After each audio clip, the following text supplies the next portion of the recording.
You finally meet someone good, someone present, someone who actually texts back, who shows up when they say they will, who makes you feel, at least at first, like maybe this time will be different. And then something shifts, not in them, in you. You start overanalyzing every message. You need reassurance, and then you need it again an hour later. You pull them close and then panic about how close they are. You pick fights over things that don't really matter.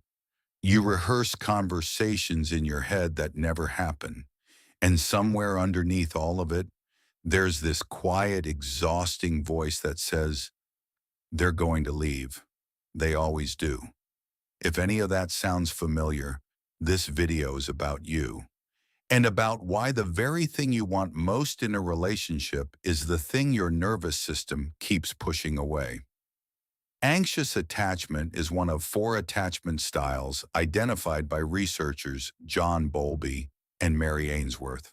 It develops early, usually in the first few years of life, when a child's emotional needs are met inconsistently, not cruelly, not abusively, just unpredictably. Sometimes the caregiver was warm and present. Other times distracted, overwhelmed, emotionally unavailable.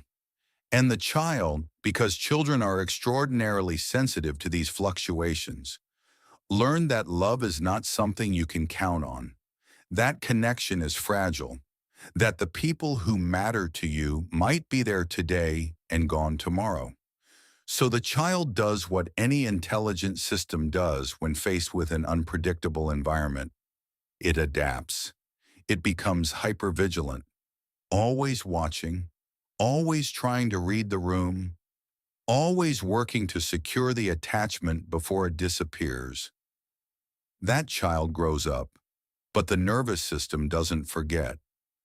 As an adult, anxious attachment shows up in ways that are often invisible to the person experiencing them, because they feel completely justified in the moment.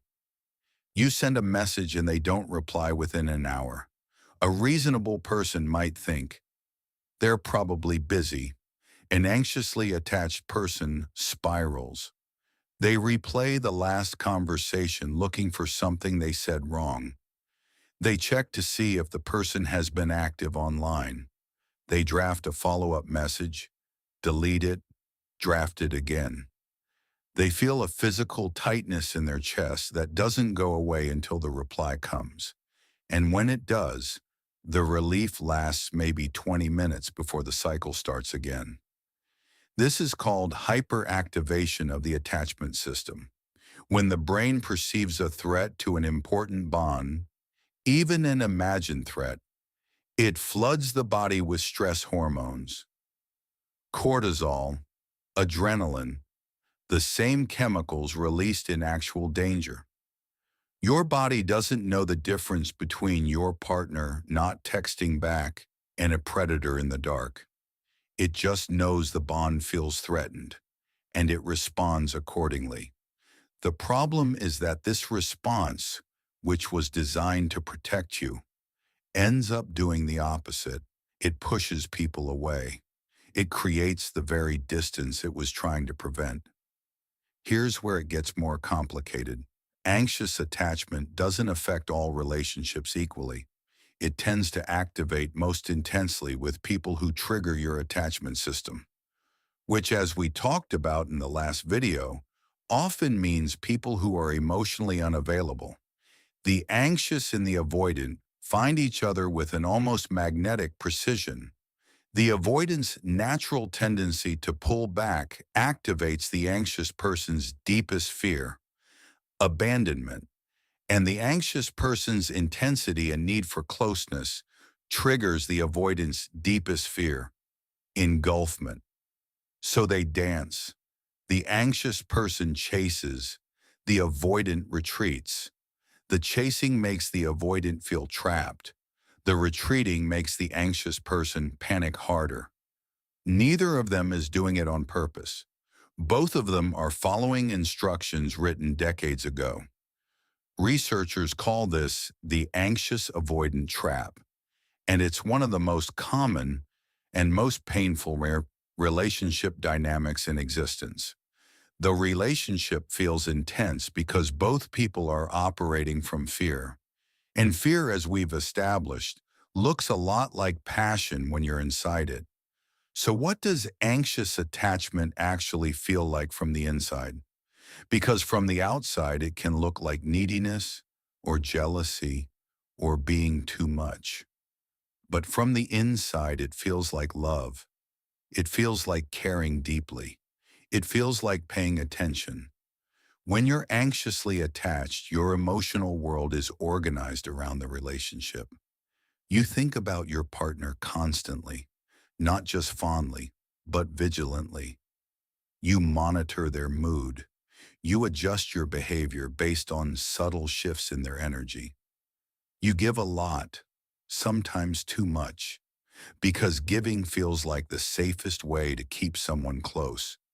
And when things are good, when the attachment feels secure, you are fully present, affectionate, generous, easy to be with.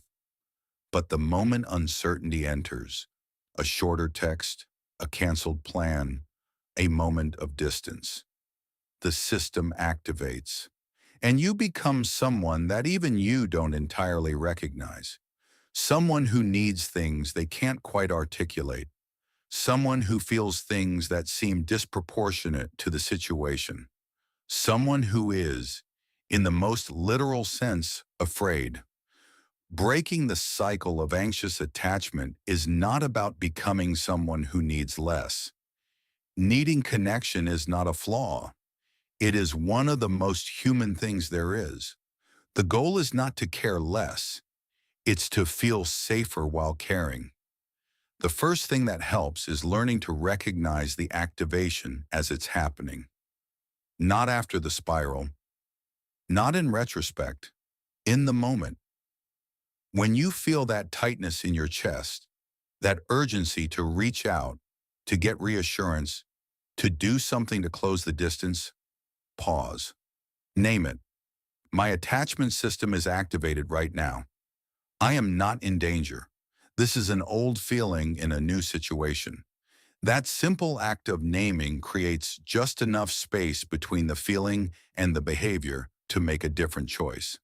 The second thing is building what therapists call a window of tolerance, the capacity to sit with relational uncertainty without it overwhelming your entire system.